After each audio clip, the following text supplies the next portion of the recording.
Jika yang dibutuhkan yaitu menaikkan posisi atau lifting atau meninggikan posisi payudara, tapi bukan menambahkan volume, berarti tidak butuh volume, tidak perlu implan. Kondisi payudaranya hanya dinaikkan saja, tidak perlu menambahkan. Tetapi dua-duanya mungkin akan dibutuhkan. Misalnya payudaranya turun, kemudian ingin dinaikkan dan ditambahkan volume. Jadi bisa menambahkan dengan lemak atau dengan implan. Kalau tidak menginginkan dengan lemak, pilihannya dengan implan. Misalnya karena lemak itu susah diprediksi kehidupannya. Kita sudah berikan lemak, misalnya 200 cc 1 cc, ternyata yang hidup tidak 200 cc. Karena sebagian akan diserap tubuh, itu kesulitan dari transfer lemak. Tapi kadang-kadang transfer lemak itu juga dibutuhkan jika dengan menambahkan implan tidak cukup memperbaiki bentuk payudara. Misalnya yang payudaranya jauh, dari kiri dan kanan ada jarak yang lebih dari 2 cm dan menginginkan lebih dekat, tidak bisa dengan implan, yaitu ditambahkan dengan penambahan lemak setelah diberikan implan payudara. Implan itu kuat, cukup kuat. Jadi sudah dites sebelum dipasarkan. Untuk tekanan-tekanan yang normal dilakukan itu cukup kuat, tapi tidak kuat dengan benda tajam.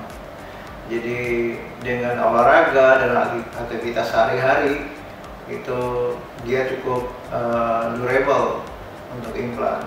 Dan implan itu sudah melalui seleksi yang ketat dari luar negeri, dari FDA di luar dan dari BPOM di Indonesia, sehingga tidak cuma diperiksa permukaan implan, tetapi juga isi dari implan itu cukup aman untuk dimasukkan ke tubuh manusia.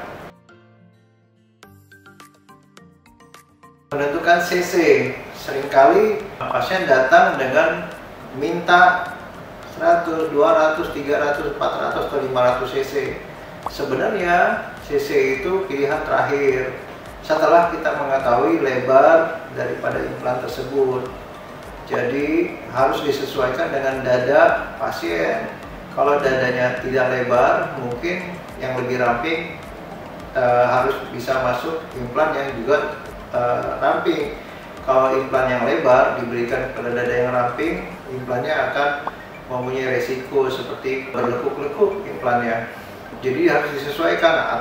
Juga demikian, kalau dadanya lebar diberikan implan yang ramping, walaupun dia projectionnya tinggi supaya lebih menonjol, juga tidak cocok karena seakan-akan tidak mengisi ke tengah dan ke samping. Jadi harus diketahui dulu berapa lebar dari ukuran dadanya sehingga bisa diberikan implan yang sesuai, kemudian dilihat atau dicontohkan atau dicoba dengan sampel untuk menunjukkan ukuran ke depan yang diinginkan sehingga lebih menonjol seperti apa yang diinginkan. Misalnya ditambahkan 2, 3, atau 4 atau 5 cm yang kita sebut projection yang ke depannya. Jadi dapat lebar, kemudian dapat projectionnya, baru dapat cc-nya.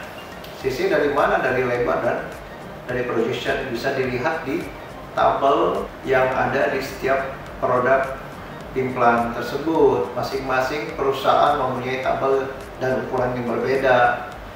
Nah, apakah bisa melebihi dari ukuran itu? Menurut saya nggak bisa. Kalau di ukuran yang maksimal lebar dadanya yang bisa masuk gitu di ukuran misalnya 11 cm, ingin cc yang lebih besar harus merubah ukuran lebih dari 11 cm, sementara dadanya sendiri tidak bisa dibuat lebih lebar. Jadi kalau di luar ukuran tersebut, kalau memang masih aman bisa dimasukkan, tetapi kalau tidak aman lagi atau di luar batas dari normal ukuran dada pasien tersebut, menurut saya tidak bisa atau tidak aman untuk dilakukan memasukkan implan yang di luar ukuran yang maksimal yang bisa dimasukkan. Semoga bermanfaat. Sampai bertemu di video selanjutnya. Terima kasih.